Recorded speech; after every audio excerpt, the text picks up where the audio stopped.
Welcome to MMA Huddle, ladies and gentlemen. Thank you for joining me and Will. We are coming off the back of UFC 229 press conference. It is the early hours because they were 40 minutes late running the press conference. Thanks a lot for that. Standard. We're still hyped. We're still amped. We're doing this breakdown on.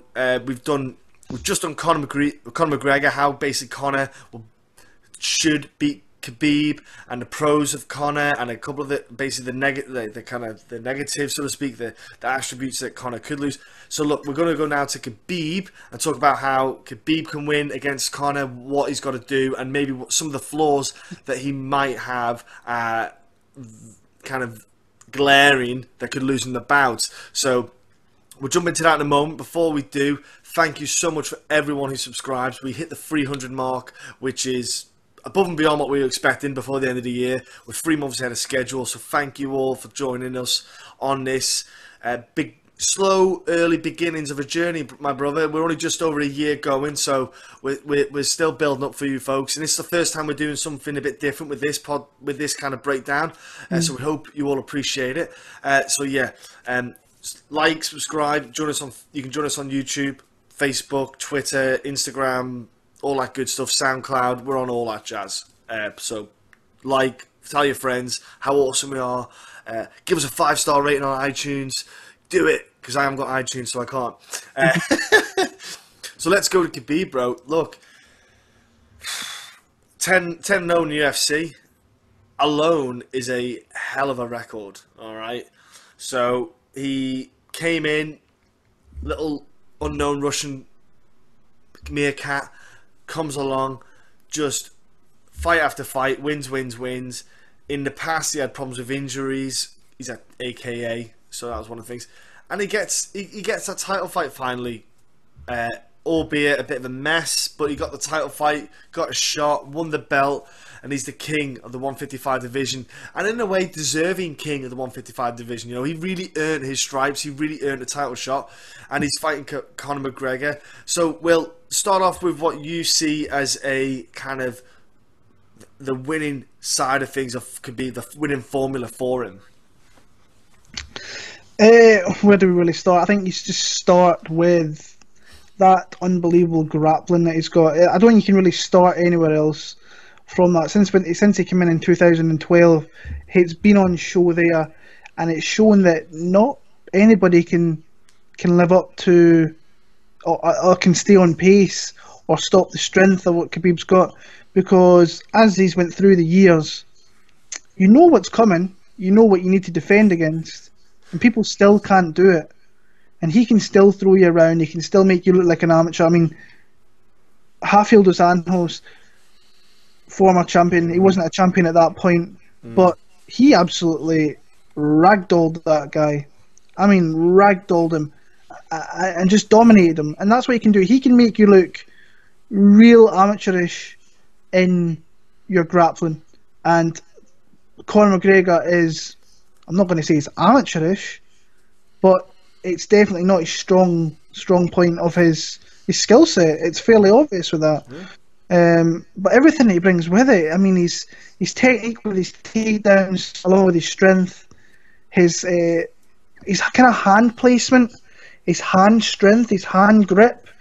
You see it in some of his fights where he's just got to hold a hand, and dude, you can't move that fucker's hand. You cannot move it, and you cannot get out your grasp. And if he gets it tucked into a body part or into where you cannot move it, and he's landing strikes, you're in deep trouble. I think it was Michael Johnson he did that with. Grasping the hand and pulling it in, and while he was doing that, he was hitting him. It's crazy, the strength, the unbelievable. Like when you listen to Daniel Cormier talking about guys with great grappling and wrestling, then you sit up and take notice, because he's a good one himself. But he says nobody runs with that guy in AKA, including himself. He says that Khabib is the guy that gives him and takes rounds off him. And that's crazy. If he's doing that with the heavyweight champion, and you've got a guy that's going to be probably 170 on fight night, maybe a bit more. That's a bad night for Conor McGregor if he can get that. The big thing is, can he get it off straight away? Because maybe you should look at, if Conor stops a few of them, is his confidence going to be buckled a little bit? I don't think it is, because I think he's that determined that he goes. I think once one or two fails, I think he'll still keep trucking. And as long as he's not eating shots, he's going to still keep doing what he's doing and coming for them. Yeah, what he's great about that is he's had it before in fights where he goes for takedowns, they failed. He then has other takedowns. You've got multiple ways to get people down. You can have a one under, one over. Now, what I mean by that is you have an underhook where your arm's underneath and you have your arm over the top. There's takedowns from there. He can get them. Double underhooks is when both arms are underneath the body and their arms are over the top. He can get takedowns from there. High single crotch, okay? Basically, the hands are right up down the twig and two berries. Okay, you can get high single crotch takedowns. He's got single legs. He's got double legs. He's got such a variable way of taking you down. The beautiful thing about it is he can also hip toss as well. He's got such a plethora. It's horrible because when he grapples with you, you don't know which one he's going to do, and that's what makes his success in takedowns so high, because he switches over. If he enters in for a double, he can switch straight to a single leg, to a high single. He can just chop and change. You can go from a low ankle pick all the way up to like a body lock to get you down. He's got such good ways of altering his takedowns. It's keeping on top. Now the problem is you can't keep on top because you're defending one, he's already moving to the next. No one's able to keep up with it because he haven't got the level of his grappling.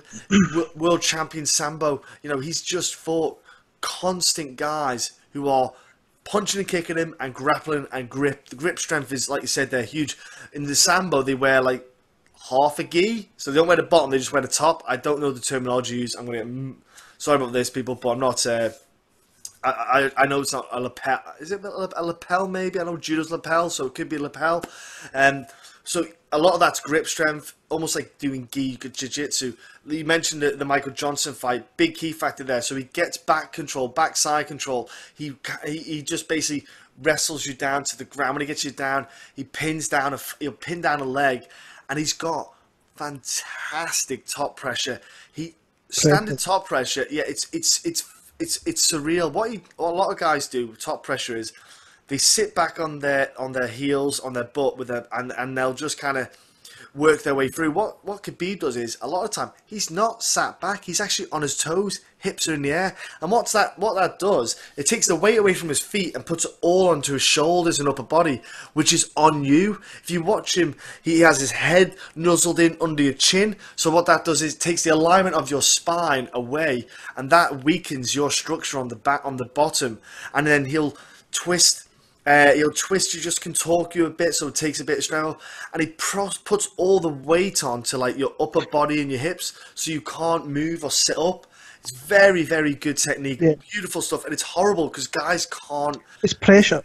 They can't breathe Pressure, properly. the biggest thing with them. Ridiculous, mate. What's the fight? Barboza. Halfway through that round, Barboza side thinks, holy shit, what is going on here? I can't stop it. Like that, and he can't stop it, and he couldn't stop it. And that's what could happen here. It could very much happen here. I think Conor's got a bit more fight than what Barboza's got, and he's not going to give up as easy.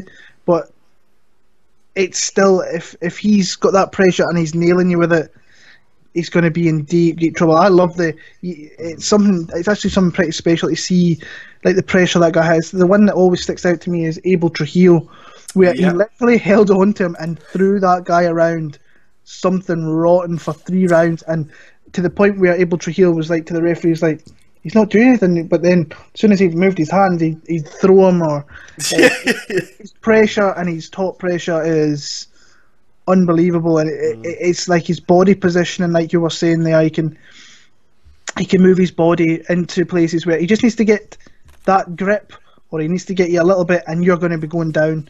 And the way he chains it, if he doesn't get one, he can chain into another. Usually you don't see too much chain wrestling from him, from the fact that he's so strong and so good at what he does. The first time's enough, yeah. First time's enough, but I'm sure he can, and we've seen little bits of it where he can chain wrestle and get you down in different scenarios as well. Like the best example of someone that he competed against who was a very good wrestler themselves, someone who basically was what a guy who did exactly what he does is Pat Healy.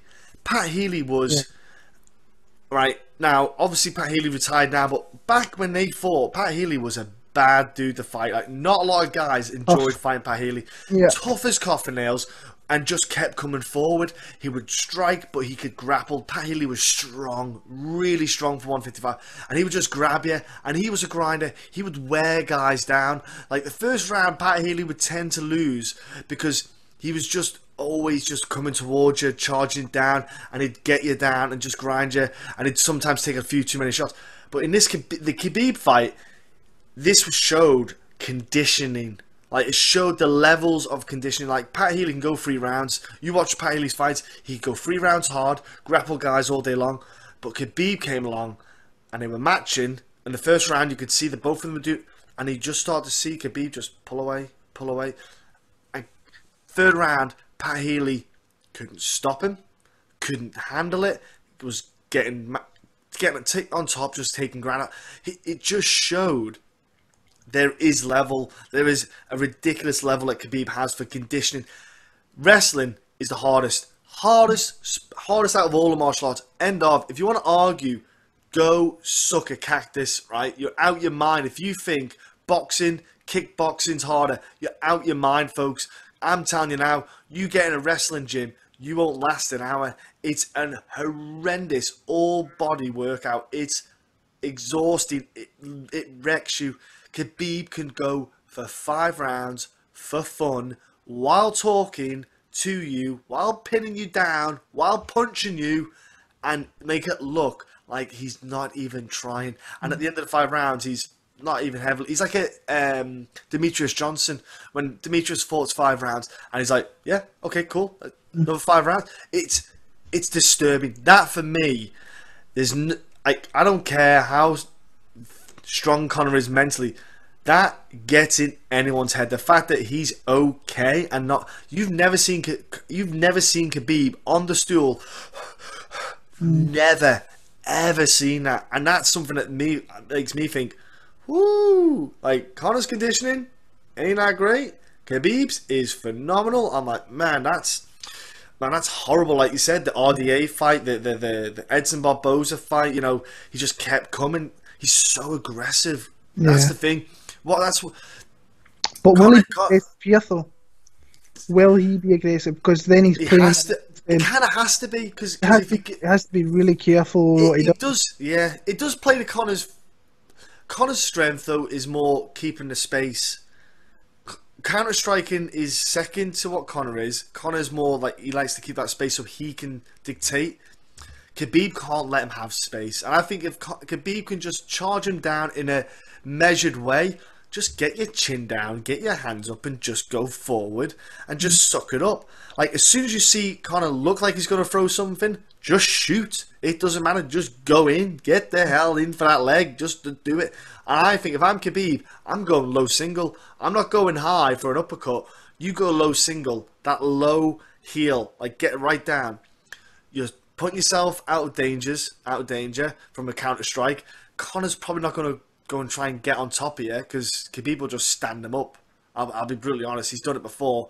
People try to, like, Khabib can just stand up. Who was it? Someone tried to reverse, got on top, and he just literally stood up and just got them off, like they were nothing. And I think he ended up reversing it with a hip toss off the top of my head. But then again, Khabib could do the crazy thing, run at him and do the flying knee. Like he does, he throws that flying knee just so he goes from here to there, and then that's it. That's different. I don't know whether he could. I don't know whether he could get away with something like that against Conor. I really don't. No. If he was, it really interests me to see what his game plan is, because he knows he can't have open space, but he knows he has to be aggressive. But then both of those things are going to play into kind of Conor's wheelhouse a little bit. I think not unless Conor is completely against the fence. If he's got an opportunity to push him against that fence, that's where Khabib, I think, is going to have his more success. But it's just, you know what Conor's going to do, but you've got. I'm thinking, like, what is Khabib got to do? Does he be aggressive? Does he sit back, try and see what Conor's bringing first, and then going from it? It's tough. My issue with that is, if you see what the best one was, be the Eddie Alvarez fight, where if you wait, he'll just get you because you're giving him too much time. Yeah, give him too much time. Nate Diaz did not do. Nate Diaz was just like, just keep picking at him, just keep picking at him, and it does have an effect. You know, just you don't have to be 100% right here. Just pick away, and look, Khabib needs to throw those kicks. Khabib needs to crack that calf, kick that calf from Conor. Just do that. Don't worry about much else. Kick the calf, and then as soon as he resets, shoot in. Kick the calf, shoot. Take Conor's spring away from his. Take that spring off the step. You take that off Conor. He's gonna have a nightmare because Conor's gonna come in. And I guarantee Conor's gonna be coming in with that kind of oblique kick, right? Because he wants to take away that kind of sting from Khabib's takedowns. Will he throw the body kick? I don't know, because if I gave him my foot, I know what's going to happen. I have an image of like the Hulk and Loki and just, you know, that's that's what I see if you give Khabib your leg. But yeah, Khabib's striking is not anything to write home about, but he just uses it to get in close. I think he has to be. Obviously, he's going to work hard. I think Luke Rockhold would have probably helped him out a bit. He's had who's your man? He's had in fight camp help him out. Big bushy ginger beard, afro, tough, just on tough. Pena. It's Pena, yeah. He's had him in helping him out a lot for the fight camp to get him to kind of mimic the kind of movement. I think that it doesn't sound a lot, but I think that'll be a big factor for him. I think that'll help. I think Josh Thompson probably rocked up as well, help him out, because Josh Thompson, I'm not saying that he's the same as Conor, but he is light on his feet. He's got good footwork. A lot of guys will try to mimic Conor as best they can, just to help Khabib learn to get that distance closed. I don't think you can mimic either guy. Not to an extent, but I think you can try and get used to what Conor's footwork back and forth might be like. I've heard people say, "Oh, they brought people in to mimic Khabib." You can't do that. You brought in to do it with Conor. You can't do that because Conor's he's so deceptive, and he's got, like you say, we've already spoke about his pros of managing distance and so on, and finding the right time. And his hand speed's elite. He's on, and he's got when you've got hand speed and power, what that guy's got, it's a crazy combination. And I mean, like, is Khabib's conditioning that much better though? Because, but is it? I think we've seen him go hard. Like, there was a few chinks in that Iaquinta fight, I thought, when I was watching it. Definitely. But you got I admit, there was chinks. That fight week was a weird week for Khabib, and he must have been all over the fucking place. And I think, in my opinion, Khabib just got cocky in that fight. I think Khabib got the first 2 rounds out of the way and just kind of went, actually, I'm all right here. I'll stand. And he just stood. He stood by Quinter, and that to me said it all. I thought, if he's confident enough just to stand, he just feels that Quinter isn't going to knock him out. Yeah. And he just thought, I'll just stand because I'm getting minutes here on the feet that I wouldn't normally have. And I think that's all it was. It was just a case of, well, why not? I could do it. At any time, I can get him down. At any time, I can do it. Anytime, I can pin him and do what I want to. Because we saw what he did. He was able to do it pretty much a lot. And Quinter was kind of stuck quite a lot. And I think a lot of it was just, not cockiness, but was just he was that overly confident in there that he was like, actually, I'm all good standing, because he showed too many flaws in that. And I thought maybe it was just because he just wanted to experiment and practice in that. Maybe it's, like I say, it's hard to Khabib, you know, it's with both these guys, you know what they're both going to do, and you know what their strengths are. So it's just it's the game plan. It's who's going to get their game plan off it and affect the fight so much. Like I say, when you look at some of his like his weaknesses and so on, we haven't really seen all that much. There is little bits there, obviously. His weaknesses. He's no head movement. End off. Like the only time he moves his head is going forward and backwards, and that's the dumbest thing to do in the world. He's very he is slow. Michael Johnson clipped him. Pat Healy clipped him. Edson Barboza come a couple of times, but nothing significant. But I'd say he has got an alright chin on him, because Michael Johnson clipped Dustin Poirier, and Dustin Poirier didn't look too good after that happened. Mm-hmm. Khabib got clipped by Michael Johnson. He wobbled, but Yeah, he did. He wobbled. his conditioning held up to help him recover quick. Yeah. And I think Michael Johnson's probably got the quickest hands in the 155 division. I know he's in 145 now. Potentially got some of the quickest hands in the UFC, Michael Johnson. Yeah. And there's not a lot of people out there who's faster with his hand. Like, his 1-2 is like lightning fast. Crazy how quick his hands are. Yeah, you see him get clipped, and that's one of the only issues you have is when he's on the defensive, when he's getting struck at, when he's backing up, he flusters, and it really blows my head. I'm like, dude, all you have to do is put your chin down, not have your chin up, and just have your hands up, and just back up a few steps, and then shoot in. But he kind of flusters under that, and it's weird, because I thought, I bet you don't do that in training. I bet he does not do that in training. Yeah. I can guarantee you in training, he probably does the right movement. But for some reason, when he's in there, he does kind of fluster a bit. And that's my only worry about that for him on that side of things. I'm like, because Conor would be like, right, okay, cool. I just need to come at you a little bit. And then if I was Conor, I'd be doubling up on my left straight. So that the first one would probably miss because he's leaning back and he's leaning his head back and chin out. Then the second time is probably when I'll land it. But yeah, that's my biggest concern, is that he gets a bit flustered with the combinations when the strikes. Chin, the thing, when you look at him defensively, chin's in the air, hands are low, and his feet. I never really noticed. I always knew that his feet were always kind of planted, but I watched something from Dan Hardy, and he says just go back and watch it in striking sequences. I was like, okay, run the fight pass, slowed it down. Yeah. His feet do not move an inch. The back heel doesn't lift up. It's just literally planted to the floor. Now, if they get into any sort of striking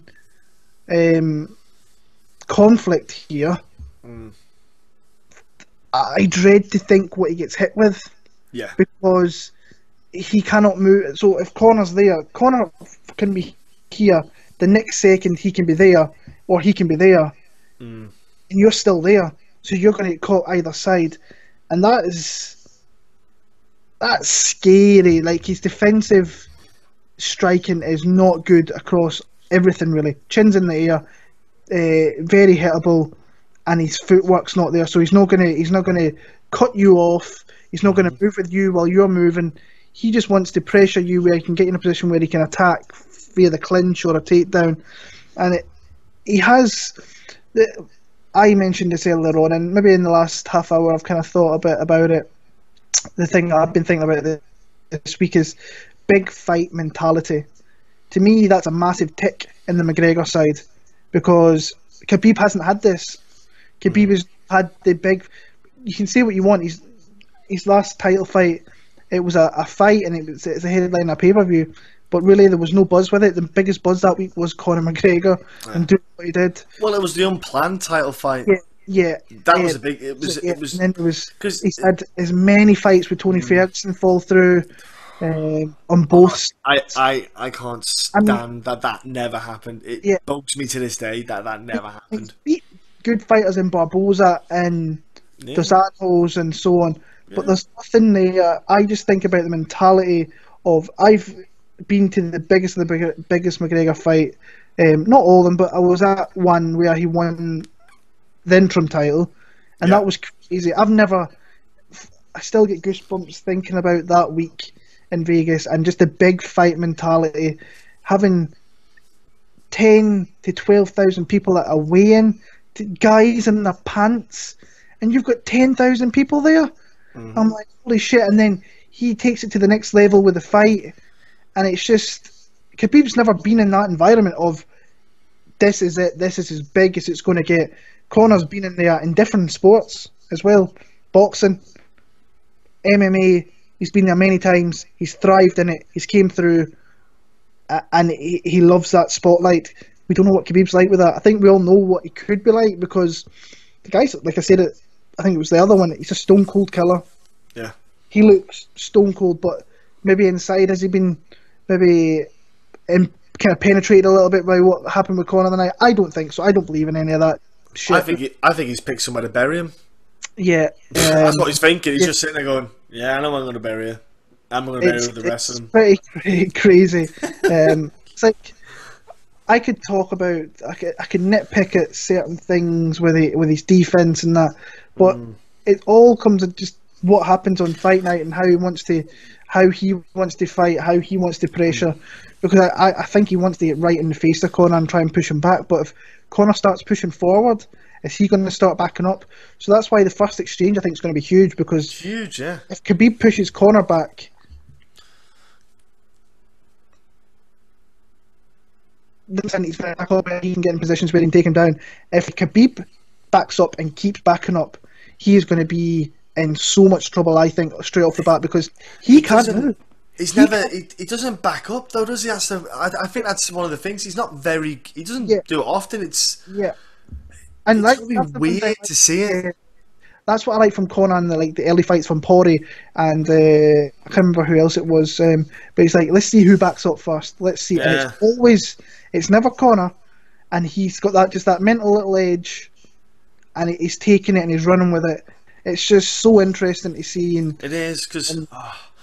For example, I always think, you know what? The thing is, Khabib did fight one of the better strikers in the UFC. Edson Barboza is... You've got to put Edson in the top 5% of elite kind of high-level strikers. He's got the fastest switch kick I've ever seen. Like, it is horrendous. His spinning back kick is flawless. The technique, the pace that he can spin at. He's got some beautiful striking, Edson Barboza. And Khabib came through that pretty well. You know, considering that he's an absolute savage and he got him down to the ground. So there is a tick there for Khabib in the sense that I know it's not Conor, but he has at least... He has at least... quite a power. Yeah. That's that scary thought with any fighter that he can touch you and... That's it. You don't even remember. You wake up and you're like, what happened here? Conor's got it in that hand. Yeah. Edson Barboza had it in the feet. He's got it in his kick. Conor's got it. Yeah, Conor's got it in the hand. But it's still a powerful guy and a powerful striker that he. At least I always sit there and think, well, I can give him a plus on that. You know, he did come through that pretty well. You know, he did have a face mashed up. He was. I don't think he actually had anything on his face, but you know, he came through that pretty well. So. There are some positives that even though his flaws, which are huge, you think he should have been clipped a lot more. He should have been maybe put on his backside a lot more, but he still hasn't. And you think, how? Like, because he has got those flaws, but he somehow makes his negative flaws work in his favour. And it's like, I don't know if it's a baiting game, and he probably maybe can do better than he does, and he baits guys in to maybe to overextend or maybe throw one too many more strikes than they would do normally without being to think they're going to land on him, so he consciously can get the takedown. Hey, we don't know how he's thinking. He could be doing that, and he's just not telling anyone because he doesn't want anyone to know his plan. He's just, him and his coach Javier Mendez are that smart. They're going, look, play dumb, you know, look dumb on the striking, coax them, bait the guys in to overextend, throw more combos, and the takedowns at the end. Just do what you want. We don't know. He could be very well doing that. And you and I are sitting here going, "Oh, he's pants, he's rubbish. Don't know what he's doing." And all the time he's doing it on purpose. Yeah, it's just such a good fight. It's my gosh, it's obscenely good. Many variables to it, and it's like fight week's going to be here in a couple of weeks, and that's going to be crazy. And like the one thing I like with Conor McGregor fight weeks is the fact that it just. You've got something to look forward to, and every day there's something else or something else. So hopefully the UFC do something, and we get some little snippets out, and UFC Countdown shows, and so on and so on. Because it's just the biggest fight that they've ever probably had. And if they're doing 500,000 in numbers for a presser, I think you could add a lot more onto that come fight time. And it might. Dana said it's trending to 2.5 mil, and I was like, Dana says a lot. Dana says a lot, folks. But if it hits 2 million, it'd be good. Well, 1.6 is the highest they've had, which was Nate and Conor 2. I think, you can beat that. I think 1.8 would be... Yeah. I would set a goal of 2 if I was the UFC, and anything that comes after that, even less than that, I suppose. Yeah. It's not if they even hit 1.6 again, that that would be enough, because This They year, haven't even close to that this year. they've not even hit. I don't even think they've hit 500,000 this year. It's a big. It's a big. This week's been massive for the UFC for the fact they've got John Jones back. Now he's never periodically did well with his numbers, but he's still probably close to 1 million, 800,000 to 1 million. It's still a lot of pay-per-view buys. So he's closer than the rest of them, isn't he? That's what you got to think. And Yeah. then you've got Conor, who's coming back, and hopefully it's not another 2 years before we see him. Hopefully he's going to fight again. They're going to do that Nate Diaz fight one day, win or lose. So this is why we talk about, like I say, the pressure, in my opinion, is on Khabib.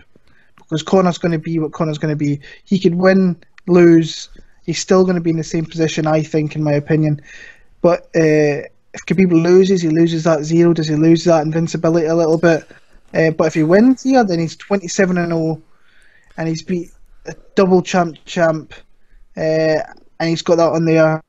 But then people will say, "Oh, but he was out for 2 years. He still beat Conor McGregor, and if he beats him decisively, you've got that W there, and he's got every opportunity to do it." I mean, we were talking before we come on here, and at midnight, I wanted to bet Conor McGregor. I was looking on my bookies there, and I'm like, I'm going to bet him. And then I was like, I can't do it right now. I don't know if it was just because the presser was there, and Conor talked a lot of shrapnel and threw a lot of barbs out and stuff like that. But it's just such a good fight. There's pros and cons with both fighters, but it's just going to see who is going to pressure who, and whose game plan is going to come through. And crazy fight. It's going to be insane. Can't wait. Honestly, this is something different we did as well with the just extra. Something extra. Yeah, we'll still do our breakdown, a shortened version on the normal podcast that we do for the whole 229 picks and that. It'll be a lot shorter, and we'll do our pick then, because I can't pick now. My head's mashed, absolutely mashed. So hopefully closer to the time we might just end up having to pick one each, just for the sake of having one each, because it's horrible. I haven't got a confident. I couldn't sit here right now and say, look, I'll put my life on this one. It's too horrible. But it's good though. That's good. I like that though. It's a good thing that we've got that, because when it's like so one-sided, or it's quite heavily favoured, it's an easy decision. But it's nice when you get these, so we can't complain.